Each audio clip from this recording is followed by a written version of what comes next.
সুপ্রিয় দর্শক, আসসালামু আলাইকুম। সবাইকে স্বাগত জানাচ্ছি আজকের গুরুত্বপূর্ণ সংবাদে। প্রথমেই জানিয়ে দিচ্ছি সংবাদ শিরোনাম, পরে বিস্তারিত।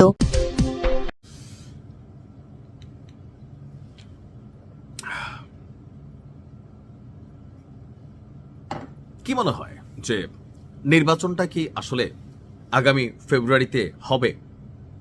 বাংলাদেশের অনেক রাজনৈতিক বিশ্লেষক বা রাজনৈতিক দলগুলো মনে মনে একটু সন্দেহ যে আগামী ফেব্রুয়ারিতে যেই জাতীয় নির্বাচন হওয়ার কথা, এই নির্বাচনটা কি আদৌ ফেব্রুয়ারিতে হবে? নির্বাচনের আগে কি এমন করে নতুন কোনো কাহিনী তৈরি হতে পারে যেখান থেকে নির্বাচন পিছিয়ে যেতে পারে? পরিস্থিতি দেখে কিন্তু এখন এমনই মনে হচ্ছে গতকালকে নির্বাচনে যাবে কিনা এটা এখন চিন্তা ভাবনা করছে এনসিপি। এমন বক্তব্য যখন আসিফ মাহমুদ দিয়েছে, এনসিপির অ্যালাইন কার সাথে? জামাত ইসলামের সাথে। জামাত ইসলাম তো নির্বাচনে যাবে, তাহলে এনসিপির যাওয়া না যাওয়া কি কোনো বক্তব্য? কেউ কেউ বলছেন এই এনসিপি তো বরাবরই জামাতের বি টিম, সেই প্রথম থেকে জুলাই আন্দোলনের মাস্টার মাইন্ড। এগুলো অন্যদের উপর ক্রেডিট যাইতে পারে, বাট মেইন খেলোয়াড়টা ছিল জামাত। তো সেখান থেকে এই দলটা বা এনসিপি যতগুলা আন্দোলন ডক্টর ইউনূস থেকে টেকনিক্যালি আদায় করছে, ফোর্স করার কাজ লাগছে, জামাত পিঠে হাত রাখা লাগছে। সেই জন্য জামাতের একজন আমির বলছিল, বাপের থেকে বড় হইয়া না জন্ম হইয়াই, কারণ তোমরা তো জন্ম দিছি আমি, মানে জামাত জন্ম দিছে, এটা তো বাস্তবতা। এখন এনসিপি যখন এই ধরনের বক্তব্য দেয়, অনেকের মনে প্রশ্ন হয় যে নির্বাচন নিয়ে কি আবারও কোনো পরিকল্পনা প্ল্যান আছে পেছনে, নাকি এনসিপি স্বতন্ত্রভাবেই এমন বক্তব্য দিচ্ছে মাঠটাকে একটু গরম করার জন্য? কারণ এরা মাঝে মাঝে বলে, এই আসিফ যখন সরকারে ছিল বলছিল সেনাপ্রধান নাকি বলছে বুকে পাথর চাপা দিয়া ডক্টর ইউনূসকে মাইনা নিলাম, পুরো মাঠটা গরম করে ফেলছিল, খেয়াল আছে তো? এমন এমন বক্তব্য এমন এমন সময় দেয়। এখন তার এই বক্তব্যে জনগণের মধ্যে একটা প্রতিক্রিয়া হচ্ছে, বা যে ভয়টা ছিল সেটা সামনে চলে আসছে, যে এরা তো সরকারের সাথে কানেক্টেড। এরা সরকার থেকে নামছে মানে সরকারের সাথে কানেক্টেড তা না, এরা সরকারের সাথেই কানেক্টেড। তার মানে কি কোনো প্ল্যান চলতেছে? আসুন দেখি কেন হঠাৎ করে সেই কথা বলল। তার বক্তব্য হচ্ছে বিএনপির প্রতি পক্ষপাত করছে নির্বাচন কমিশন। এখন কি পক্ষপাত করছে? তার বক্তব্য যে এই নির্বাচনে আমরা অংশ নেব কিনা এখন সেটি বিবেচনা করার সময় এসে গেছে। নির্বাচন কমিশনের বিরুদ্ধে পক্ষপাতের অভিযোগ এনে আসিফের বক্তব্য, একটি সুষ্ঠু নির্বাচন করার জন্য রাজনৈতিক দল বা জনগণের যে কনফিডেন্স অর্জনের কথা ছিল নির্বাচন কমিশনের, তা হারিয়েছে তারা।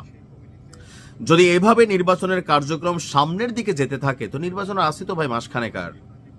তাহলে তার বক্তব্য, তাহলে আমরা শঙ্কা প্রকাশ করছি যে বাংলাদেশে একটি সুষ্ঠু নির্বাচন বাস্তবায়ন করতে পারবে না বর্তমান ইলেকশন কমিশন। দ্বৈত নাগরিকত্ব, ঋণ খেলাপি বা ঋণ খেলাপির গ্যারান্টারদের অনেককে ছাড় দেওয়া হচ্ছে বলেও তিনি খবর পেয়েছেন। ইসির বিরুদ্ধে তার আরও অভিযোগ হচ্ছে যে আজ নির্বাচন কমিশনে আপিল শুনানি শেষে একটি দলের সঙ্গে ১.৫ ঘন্টা বৈঠক করে তারপর রায় ঘোষণা করেছে নির্বাচন কমিশন, অর্থাৎ বিএনপির সাথে বৈঠক করে এই রায় ঘোষণা করেছে ইসি, এমনটাই তার অভিযোগ, যা গণতন্ত্র এবং নির্বাচনের অশনির সংকেত। তো কি করবে?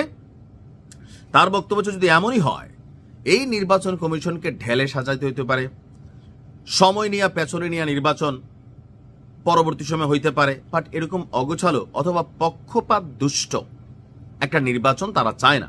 এখন নির্বাচন যদি না হয় লাভ কাদের? আসিফদেরই কিন্তু ৪০০ কোটির অভিযোগ আছে, নাহিদের বিরুদ্ধে কোটি কোটির অভিযোগ আছে, এই উপদেষ্টাদের বিরুদ্ধে কত কিছু যে আসতেছে। ডক্টর ইউনূস সাহেব তিনিও তো ফায়দাই নিচ্ছেন। যতক্ষণ নির্বাচন হবে না এই রামসাম যদুমধু ও যে বিচি নেতা কৈথেকা ধান্দা কোটি কোটি টাকা, আপনি দেখেন আইফোন টাইফোন চালাইয়া ড্রেস আপ গাড়ি বাড়ি এক একজন শত কোটি কামাই ফেলছে, এদের লাভ। কারণ রাজনৈতিক সরকার আসলে এই ধান্দাবাজদের ধান্দা বন্ধ হয়ে যাবে। আর এনসিপিতে যারা রাজনীতি করেন তারা সরকারের উপর যে চাপ তৈরি করতে পারেন অথবা প্রশাসনে তারা যে মূল্যায়নটা পান, একটা রাজনৈতিক সরকার ক্ষমতায় আসলে তাদের বন্ধ হয়ে যাবে। এই মুহূর্তে নির্বাচন বন্ধ হলে আমার মনে হয় জামাতেরও লাভ না, লাভটা হচ্ছে এনসিপির কয়েকজন নেতার, লাভ হচ্ছে যারা ধান্দাবাজ, এদের রাষ্ট্রের ক্ষতি। বিদেশি বিনিয়োগ দেশে বন্ধের পথে, সরকার হিমশিম খাচ্ছে, দেশে গ্যাসের সংকট, এটা সংকট ওইটা সংকট। ইউনূস সরকারের আমলে সারা পৃথিবীতে বাংলাদেশের ভিসার ইস্যু কমছে। একটা রাজনৈতিক সরকার না থাকলে কেউ কিন্তু স্থিতিশীল ভাবে না একটা রাষ্ট্রকে। সো নির্বাচন দরকার। পেছানোর কোন রকম ষড়যন্ত্র বাংলাদেশের জনগণ এনসিপির কথায় মাঠে নামবে না। আসিফ বলছে মাঠে নামবে, তো নামো। তুমি আর আগের মতন আসিফ মাঠে নেমে কিছু করতে পারবে না, পরিস্থিতি বদলাই গেছে। হ্যাঁ, এখন এটা যদি জামাতের তলে তলে অন্তরে অন্তরে চিন্তা হয় যে আমাদের ইচ্ছারে এনসিপি বলুক, তাহলে হয়তো ভিন্ন প্রেক্ষাপট হইতে পারে, কিন্তু এনসিপির শক্তিতে নির্বাচনের কিচ্ছু হবে না। বাট একটা আলোচনার খোরাক তো হলো। আমি ফেব্রুয়ারিতেই জাতীয় নির্বাচন প্রত্যাশা করি। ভালো থাকুন।